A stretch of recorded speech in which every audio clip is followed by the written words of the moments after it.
Welcome to the April edition of Campus Connections. My name is Luis Pedraja, president of the college. And today I'm here with Lisa Gurnick, who's our athletic director. Welcome, Lisa. Thank you. It's great to be here. So, Lisa, can you tell me why sports are so important to the college experience? Besides being fun to play a sport, you're part of a team. There's discipline. You have some leadership there to help you become a better student with the study groups. There's other college coaches that come and watch you play. So there's always a great opportunity to be recruited to another four-year college. And a lot of times there's help with tuition when students get recruited into that. I know that many studies have shown that student athletes tend to be more engaged and tend to stay in the classes and do well. They're competitors, so want to do well in everything. Right. Yeah. So tell me, what are the sports that we have here at QCC, and who are the coaches? We have 7 sports here at Quinsigamond now. We have women's volleyball. Our coach for that is Emily Boudelet. We have men's soccer. We have a new coach who is Tyler Bondrick. And we have men's basketball, John Crizosa. Women's basketball, new coach, Andy Lynch. Baseball, our longtime coach, I think he's been here almost 7 years, John McLaughlin. Women's soccer, we're actually looking for a coach. And then we have esports, which is co-ed. And our coach for that is Eric Miller. In the fall, which was just scrimmages, we won a plaque for that actually.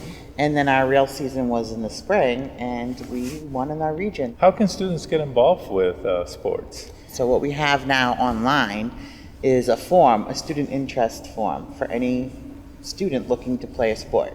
They'll fill out all their information, their high school, their height, and what they played, and it goes directly to our athletic center email. And from there, we forward it on to the coach. I think it's great that we have intercollegiate sports and intramural sports.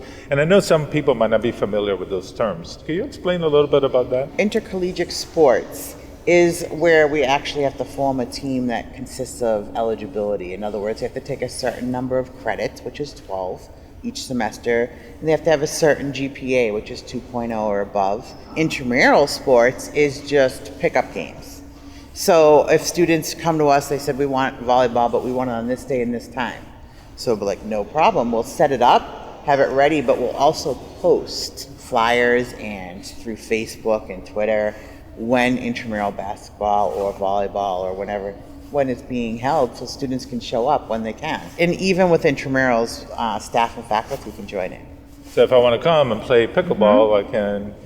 You can say I have 4 people that want to come with me, but we'll also make sure the rest of the campus knows about it because more people might want to join. We've had a lot of support, especially after the pandemic, post-pandemic. The support for our teams and trying to rebuild everything has been amazing. It's a fun way to get into the college and support school and show a little bit of spirit. Right, and we have a small group of cheerleaders this year, and that's for male or female, or anybody else that wants to join. It's just spreading school spirit. The players love it, the coaches love it. It motivates them to play hard and stay strong. How's the program growing? What do you see in the future of QCC athletics? I want to say that I would see additional sports added, whether it's more of club sports or intercollegiate sports. I'm seeing more female coaching, which is amazing. Women's volleyball, women's soccer, I'm really glad about that, as well as esports. So I just see more sports, I see more support, more student involvement as things progress, that we build and build and build.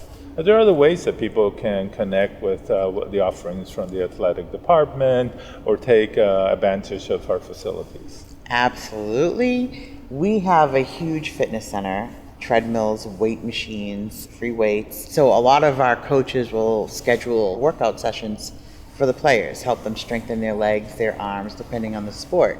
We also have yoga that we offer here, and our instructor will teach a yoga class to certain teams at certain points in the year. We just opened back up for our community and staff, faculty, students. We have outside community members that come and join the gym, and we're open certain hours. They are able to participate in our strength training equipment, cardio, our basketball court. They can also partake in any intramural clubs we have going on. And I imagine that in the future there'll be more community involvement. Yes. Yes, and getting the community here to use our fields to. And they can see the campus and get They more can see the familiar with campus, it. right. And fall in love with it, right? That's right. Well, thank you, Lisa, for taking time to talk to me. And I want to urge everyone that's watching to come support our student athletes. It's a great way to be part of the QCC family and community, to show students that we support them, and to engage in a joint activity and participate. I think is important for every one of us to support our sports program. And thank you for watching the April edition of Campus Connections. I look forward to our next edition and to seeing you again.